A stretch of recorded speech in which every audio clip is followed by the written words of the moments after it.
Abacuque 3:2. Nós estamos aqui na corrente quebrando a maldição do meio.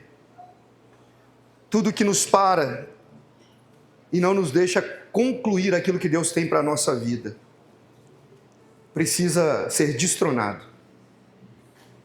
Semana passada nós falamos sobre o excesso de sentimentos. Quando os sentimentos governam a nossa vida, incorre o risco de nós tomarmos decisões que são erradas. Pedro afundou quando ele começou a olhar para os sentimentos. E eu disse que o convite do Evangelho é: foque em Jesus. Hoje nós vamos falar sobre Abacuque. Ouvi, Senhor, a tua palavra e temi. Aviva, ó Senhor, a tua obra no meio dos anos. No meio dos anos, faze-a conhecida. E na tua ira, lembra-te da misericórdia. Vamos orar? Senhor meu Deus, o meio não é o fim. Se tem alguém aqui hoje, Pai, pensando em desistir dos projetos, se tem alguém aqui que já chegou na conclusão de que o ano vai ser ruim, se tem alguém aqui, Pai, que já perdeu a esperança naquilo que seria esse ano, eu estou aqui para dizer: algo grande vai acontecer. Porque Deus não abandona ninguém no meio. Algumas vezes Ele vai até o meio, outras vezes o meio vai até Ele. Mas eu estou declarando nessa noite que esse culto toca em lugares que há muito tempo você não é tocado. Eu estou profetizando que o Espírito Santo, Ele virá com poder nesse lugar. E eu estou profetizando que até o final do culto, o toque de Deus será palpável nesse lugar. E eu te faço, Pai, os pedidos que eu sempre hei de fazer. Faz o que o homem não pode fazer. Age onde o homem não pode agir. Fala conosco, daremos toda a glória. A partir desse instante, onde houver um glória a Deus e um aleluia, derrama a presença do Teu Espírito Santo, para que esse povo saiba que só quem pode bate palma. Você pode se assentar. Irmãos, para a gente entender esse texto, é necessário a gente voltar quando Deus tira o povo do Egito e os conduz até uma terra chamada Terra Prometida. Naquele lugar, quando o povo de Deus entra, Deus faz uma aliança com aquele povo e Ele diz: olha, se vocês cumprirem os estatutos, se vocês seguirem aquilo que foi proposto, se vocês forem por mim, não levantarem outros deuses, eu serei vosso Deus e vocês serão meu povo. E essa palavra, ela é firmada. E durante um tempo, esse povo acata a direção de Deus. Passando-se os anos, aquele povo vai se distanciando, vai esfriando.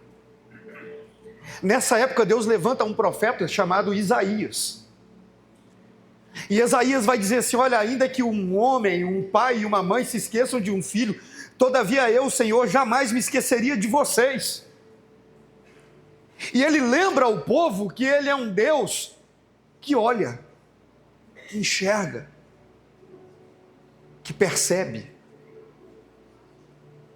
Esse povo continua andando em uma direção e cada vez eles vão ficando mais distantes de Deus. O exército babilônico vem até onde está Jerusalém, Judá, e começa a saquear. Pega aquele povo que era o povo de Deus e leva cativo para suas terras. Metade do povo vai para a Babilônia preso, a outra metade fica numa cidade que fora destruída. E é nesse exato momento que Abacuque é levantado. A primeira coisa que Abacuque está olhando, e ele está incomodado, é com a situação de Jerusalém. E ele olha para um lado corrupção, ele olha para o outro lado injustiça, ele olha para o outro lado promiscuidade, o povo distante, e Abacuque vai até Deus inconformado, e ele vai falar com Deus, e olha o que ele fala com Deus, ele diz assim: por quê? Você me faz contemplar a injustiça, e me faz observar com clareza toda a maldade que está sobre a terra. A destruição, a violência estão diante de mim. Também há todo tipo de contenda, discórdia, litígio é comum. Ele está desesperado com o povo de Deus, como o povo se comporta, aquilo que o povo de Deus se tornou. E ele, como profeta, um homem de Deus, tendo que enxergar aquilo, e aquilo aflige o coração dele. Mas tem algo que aflige ainda mais. Ele está vendo que existe um povo que não é um povo que conhece a Deus, que ama a Deus, que serve a Deus e que está oprimindo o seu povo. Ele começa a dizer para Deus: Deus, como que pode? Para onde eu olho e eu vejo perversidade. O seu povo está sendo amassado como pão. Eu olho para o lado e eu vejo os ímpios prosperando, e ao mesmo tempo eu vejo o seu povo definhando. Quem deveria estar preso está solto, e quem deveria estar solto está preso. Olha para mim aqui, irmão, não faz nada agora não conversa com o namorado, não olha para ninguém, olha para mim que me empresta seu coração. Ele está desesperado em ver a situação que está acontecendo. Então o capítulo 1 inteiro é um homem não entendendo o que Deus está fazendo e pedindo socorro. Quando chega no capítulo 2, ele fala assim: então Deus me fez subir a torre da vigília, e quando eu cheguei lá, ele começou a falar comigo, e ele disse assim: escreve tudo que eu estou falando, porque a visão vai se cumprir, ela não vai falhar, e ela não vai demorar. E ele termina dizendo para ele: Abacuque, o justo vive é pela fé. Irmão, deixa eu começar falando algo com você aqui. Às vezes a gente liga a televisão, às vezes a gente vê os homens ricos, às vezes a gente vê o declínio da igreja, e a gente sofre com isso. A gente sofre quando a gente pensa assim: Caim matou Abel. Eu não consigo entender como que Deus, sendo Deus, permitiu que um irmão matasse o outro. E Abacuque está dizendo: eu não entendo essas coisas. Eu não entendo o perverso vencendo e o homem de Deus caindo. E a gente não é assim, irmão? Ou você não entra em crise de vez em quando?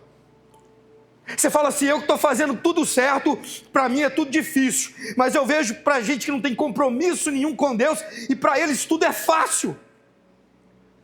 E aí você começa a entrar em conflito mais ainda, porque você fala: Deus, eu não entendo. Tem gente que já deveria ter morrido, não morre. Está com 90 anos, ruim, e vive com saúde. E aí às vezes você vê uma pessoa, uma criança morrendo. E aí você fala assim: não faz o mínimo sentido, o perverso durando até 90 anos e a criança não durando nada. E aquele conflito interno vai ficando cada vez maior, e Deus vai chegar para Abacuque e vai falar assim: Abacuque, presta atenção no que eu vou te falar, Abacuque, o justo viverá pela fé. Você não tem que entender tudo o que acontece, você só tem que saber uma coisa: quem está por trás de tudo que acontece. Eu vou repetir isso para você entender, meu irmão, porque na vida é assim.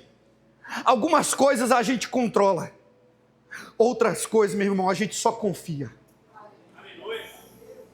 Eu não controlo o governo, eu não controlo a saúde, eu não controlo nem a minha casa, mas eu confio.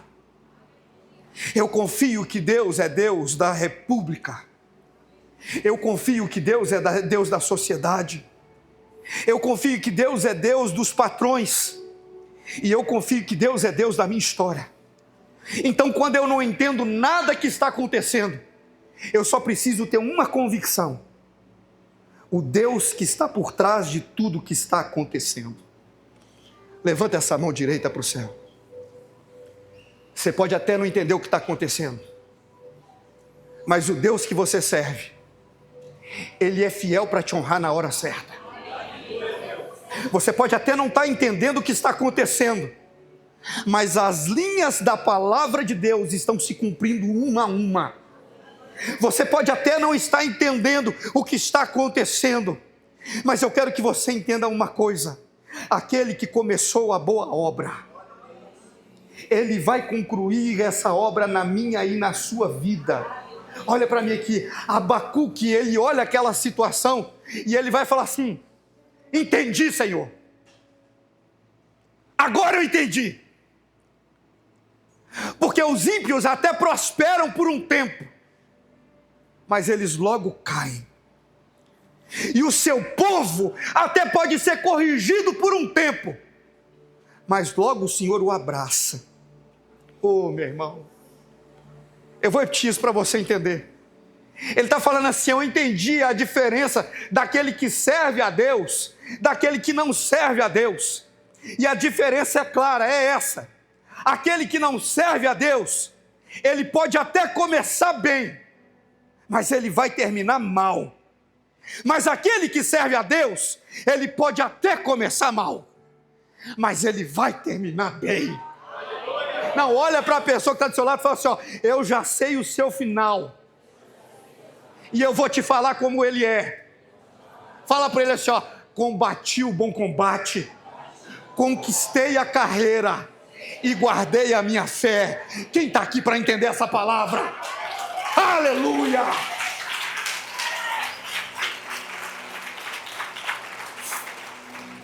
E aí a gente chega onde está esse capítulo, que é o capítulo 3, quando ele entende quem é Deus, ele fala assim: eu ouvi então a sua voz, e quando eu ouvi a sua voz, eu tremi. E por que ele está falando que ele tremeu? Ele tremeu porque ele entendeu quem é Deus, e quando a gente entende quem é Deus, a gente treme e teme. Mas ele vai dizer uma coisa, e o que ele vai dizer é isso: aviva a tua obra, Senhor, e faz a tua obra conhecida no meio dos anos. Aviva a tua obra, Senhor, e faz ela conhecida no meio do teu povo. Olha para mim aqui, meu irmão. No meio do ano, no meio de uma história, no meio do caminho, alguma coisa sempre vai ficar conhecida. Tem gente que ela é conhecida por parar no meio, tem gente que é conhecida por desanimar no meio, tem gente que é conhecida por fugir do meio, mas eu estou profetizando que essa igreja vai ser conhecida por ser avivada no meio. Ei, é isso que ele está dizendo. Ele está dizendo: se alguma coisa vai ter que ficar conhecida, então que fique conhecido o avivamento que o Senhor conseguiu gerar no meio. Pastor, o que é avivamento? Avivamento é quando Deus vê uma coisa morrendo, mas antes que ela morra, Ele sopra o seu espírito de vida. E eu estou profetizando aqui, meu irmão, você não vai morrer, você vai sair daqui hoje mais vivo do que nunca, porque no meio Deus vai te avivar de novo.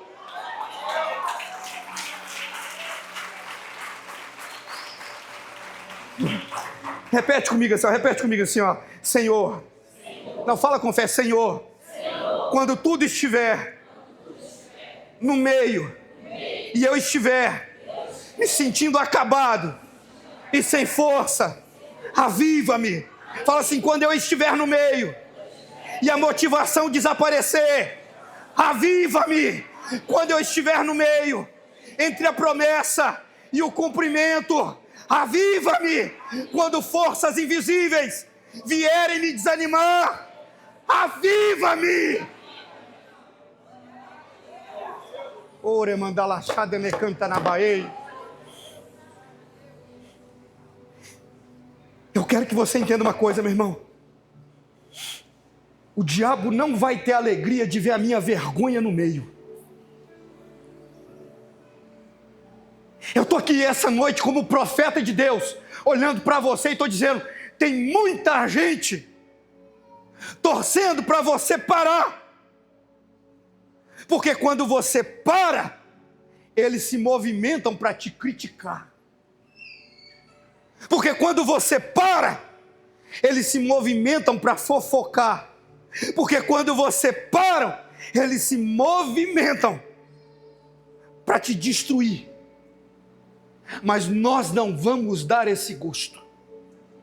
Salmo 23. Para aqueles que querem que eu pare no meio, eu vou dizer para Deus, prepara-me, Deus, uma mesa na presença dos meus inimigos, unge a minha cabeça com óleo e faz o meu cálice transbordar. Você não vai parar no meio, porque você está proibido de parar no meio. Você não vai parar no meio, porque o seu Deus não parou no meio. Você não vai parar no meio, porque os seus pais na fé não pararam no meio. Você não vai parar no meio, porque o seu filho não pode te achar no meio. E eu estou profetizando, meu irmão, se a gente está aqui hoje, é porque aquele que estava no meio da cruz deixou ela vazia. Então, meu irmão, se você é filho desse Deus, sai desse lugar.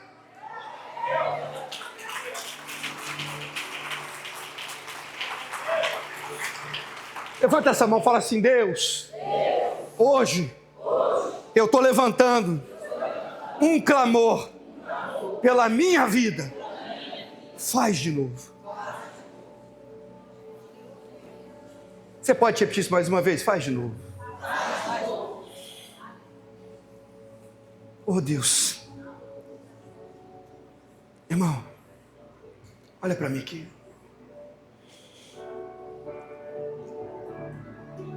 Às vezes eu fico lá em casa e aí eu fico pensando. A Bíblia fala que a gente vive 70, 80 anos. Eu estou com 40. Estou no meio. Aí a gente fica vendo tantas distrações, desilusões, percalços, compromissos, as coisas da vida. E a gente atento a tudo, mas desatento ao nosso propósito. Você já parou para pensar que antigamente, quando você começou a vir na igreja, você era uma pessoa que tinha vontade de ganhar o mundo? Eu vou falar isso de novo, porque pode ser que isso apagou no seu coração, e eu quero que Deus ressuscite isso de novo. Porque eu era um menino do interior de Formiga, e eu me enxergava falando para pessoas de todo mundo. Como que um menino de Formiga pode acreditar que ele tem poder de alguma maneira através de Deus de mover histórias que estão além do tempo, além da sua paternidade da terra? Como que um menino pode enxergar ele fazendo uma obra grande, sendo que ele está numa cidade pequena, filho de pais pequenos, dentro de uma história que não é grande? Não, meu pai não é pastor, a minha mãe não é pastora, eu sou apenas um menino que, quando ouviu falar de Jesus, aprendeu que podia ganhar o mundo e decidiu viver isso. Aleluia. Eu decidi que eu queria viver para Jesus, irmão. E se você está aqui é porque você também decidiu. Agora, como que você aceita? Antigamente, você ficava 1 hora para falar com o pastor. Hoje você fica 1 hora falando do seu pastor. Como que você aceita? Antigamente a sua oração era: Deus, me batiza no Espírito Santo, eu quero receber essa porção, eu quero falar na língua dos anjos, eu quero ter uma linguagem celestial. Deus te deu, e você colocou o seu dom na gaveta. Você sabe que quem fala em línguas é o Espírito Santo intercedendo, mas você prefere fazer a sua oração, porque você tem medo da oração de Deus na sua vida. Você prefere ficar questionando, ao invés de ser um agente de transformação. Você prefere criticar do que ser aquele que vai mudar. E quantas vezes, meu irmão, as pessoas vêm na igreja, presta atenção, e a gente entra na igreja e parece que a gente é como esses homens aqui. A gente está num lugar frio, a gente está num lugar sem vida, a gente está num lugar sem resposta. Só que no meio tem um pastor, e esse pastor está doido para ver fogo. E guarda uma coisa no seu coração, porque isso eu posso falar. Às vezes quem atrapalha a igreja é o pastor. Porque às vezes o pastor, ele sai do motel e ele vem para a igreja. Às vezes o pastor tem uma unção ou um dom de revelação, e ao invés de ele usar isso para o reino, ele usa para ele ficar rico. Às vezes, meu irmão, o pastor que tinha que ser o espelho, ele é o primeiro mau exemplo. E aí, meu irmão, não adianta. Porque Deus, meu irmão, ele não precisa fazer política da boa vizinhança. Então, se você chegar aqui sem unção, não tem jeito de entregar nada. Mas tem horas, meu irmão, que o problema não é o pastor. Porque o pastor pode jejuar, o pastor pode orar, o pastor pode clamar, mas se não houver uma igreja que quer voar, eu grito para cima, você me puxa para baixo. Eu falo de coisas do futuro, você me fala de coisas do presente. Eu falo de transformação, você fala de mudança. Eu falo de avivamento, você fala de crise. Eu falo de nova história, você fala, estou preso ao passado. E a pergunta que eu faço para você é, com tantos pensamentos divergentes, como a gente vai gerar fogo? Deus suporta tudo, menos uma igreja que se tornou um cemitério. Você veio para essa igreja, meu irmão? Deixa Deus te usar agora. Você veio para essa igreja? É para Deus usar você. Você veio para essa igreja? É para mudar o seu ambiente. Você veio para essa igreja? É para o seu patrão aceitar Jesus. Você veio para essa igreja? É para a sua família entender que quando a gente vira homem e mulher de Deus, a gente muda o caráter. Você veio para essa igreja? Então, meu irmão, deixa as pessoas saberem que agora o que você fazia, você não faz mais. E você não faz mais por quê? Porque você entendeu que quem é santo hoje vê Deus amanhã.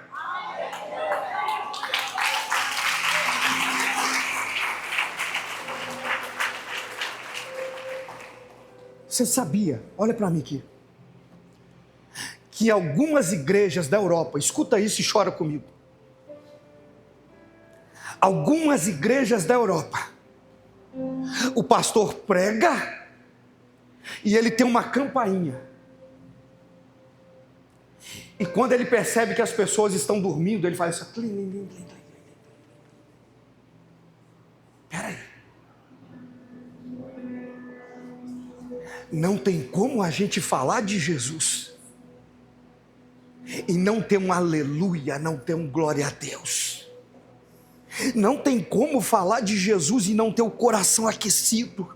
Não tem como falar de Jesus e não ter vontade de gritar. Não tem como falar de Jesus e não ter vontade de alcançar. Então eu não quero ser pastor que eu tenho que ficar falando assim, ô irmão, eu estou tocando o sininho, dá glória a Deus. Ô irmão, eu estou tocando o sininho, dá aleluia. Eu quero ser de uma igreja que a própria presença de Deus é tão perceptível que quando você entra nesse lugar, você já entra falando glória a Deus. Entrei no lugar que Ele se faz presente. Entrei no lugar que Ele é real. Entrei no lugar em que Ele muda casamento. Entrei no lugar onde fala palavras de vida eterna. Então, se eu entrei aqui, Deus não me trouxe para um cemitério. Deus me trouxe para o paraíso. E no paraíso eu me comporto como alguém que está vivo.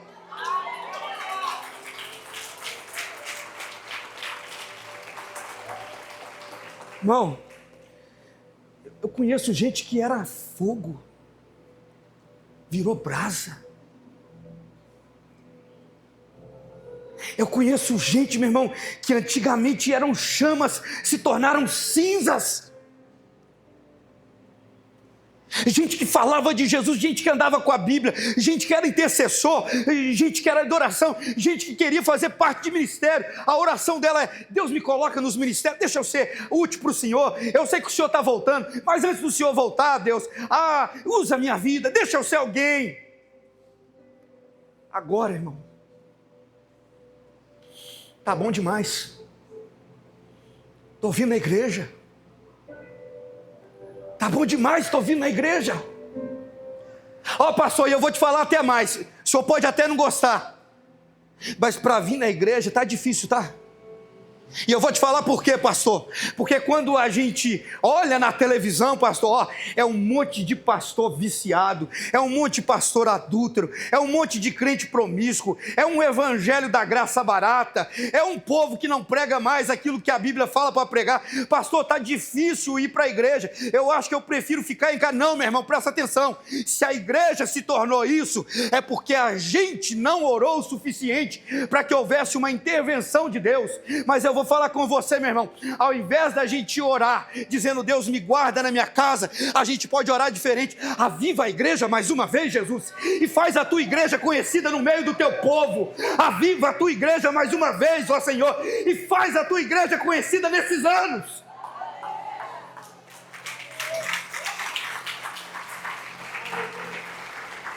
Não, olha para a pessoa que está do seu lado e fala assim: você pode queimar muito, meu irmão. E o fogo atrai. Quem está aqui comigo, diga amém. Amém. Quando a gente está frio, tudo que a gente quer é o quê? Alguém que tenha fogo. Toda vez que a gente está avivado, a gente atrai pessoas.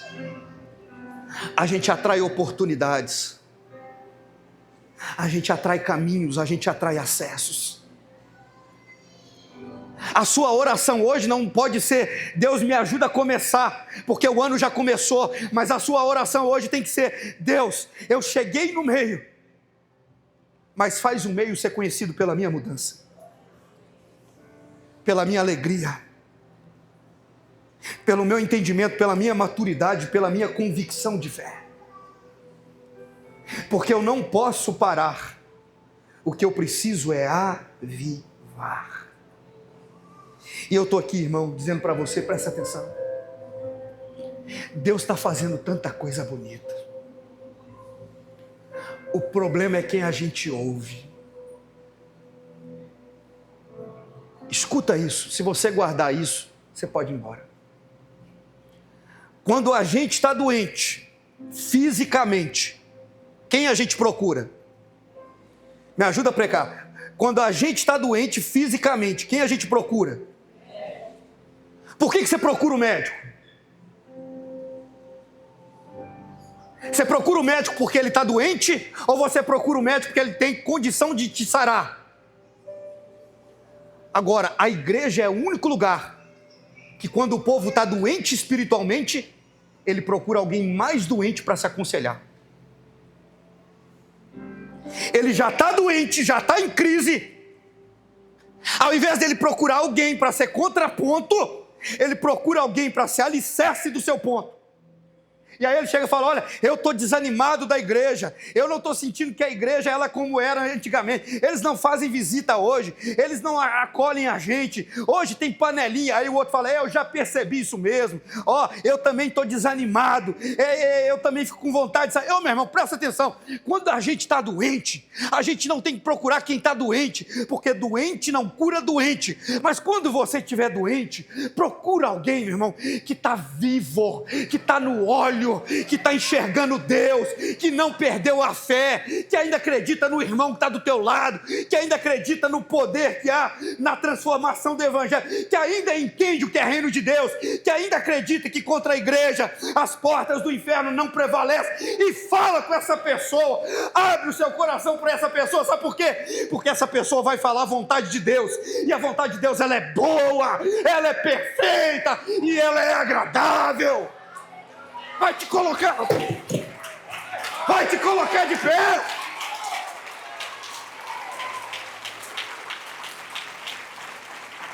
Eu só quero encerrar falando uma coisa. Que tipo de igreja que você quer? Existem igrejas que a centralidade é o pastor. A igreja cresce por causa do pastor. Então o pastor tem uma boa oratória, então o pastor é um homem bem-sucedido, então o pastor é um homem de status. Mas tem igreja que cresce por causa do povo. Eu estive no Chile, meu irmão. Eu e pastora Paula. Uma igreja de 7.000 pessoas. Sabe como que era o louvor lá? O louvor lá não tinha essa pessoa que pega o microfone e fala: canta, pula, adora. De um lado, 400 pessoas cantando. Do outro lado, 400 pessoas tocando. E Deus presente. Não tinha ninguém falando: agora levanta a mão, agora isso, agora aquilo. Mas presta atenção, na medida que as pessoas cantavam de cá, na medida que as pessoas tocavam de lá, as pessoas tinham liberdade de sair do seu lugar. E eu vi muitas pessoas saindo do seu lugar, indo para frente do altar, abraçando a Bíblia, chorando. Eu vi pessoas rodando, eu vi pessoas se curvando. Meu irmão, presta atenção, quando a igreja está na presença de Deus, não é necessário regente. Quando a igreja está na presença de Deus, Deus se faz o regente. E é isso que eu quero que você entenda aqui. Eu não quero uma igreja em que o pastor Pablo seja o centro. Eu quero uma igreja em que a igreja do Evangelho Quadrangular Laguna, ela seja o centro. Sabe por quê, meu irmão? Porque você é maior do que você imagina, porque você pode queimar mais do que você imagina, porque você pode ser maior do que você imagina. E eu estou profetizando aqui, meu irmão, a partir de hoje, Deus te tira do meio do ostracismo, do cansaço, do desânimo, e Deus te aviva novamente. Eu estou profetizando batismo com o Espírito Santo, eu estou profetizando novas línguas, eu estou profetizando um monte, eu estou profetizando um jejum, eu estou profetizando um povo que se guarda para o casamento, eu estou profetizando homens e mulheres largando relacionamentos amaziados. Eu estou profetizando uma igreja que vestes brancas. Eu estou profetizando uma igreja que não se curva ao Deus desse mundo. Eu estou profetizando uma igreja em que aqui Deus tem liberdade para curar o cego, levantar o paralítico, ressuscitar os mortos. E eu estou declarando, meu irmão, essa igreja existe e ela vai aparecer nesse lugar. Eu vou dizer, meu irmão, essa igreja já existe e ela vai aparecer nesse lugar. Se você quer essa igreja, fica de pé. Deixa o Espírito Santo te visitar, vai.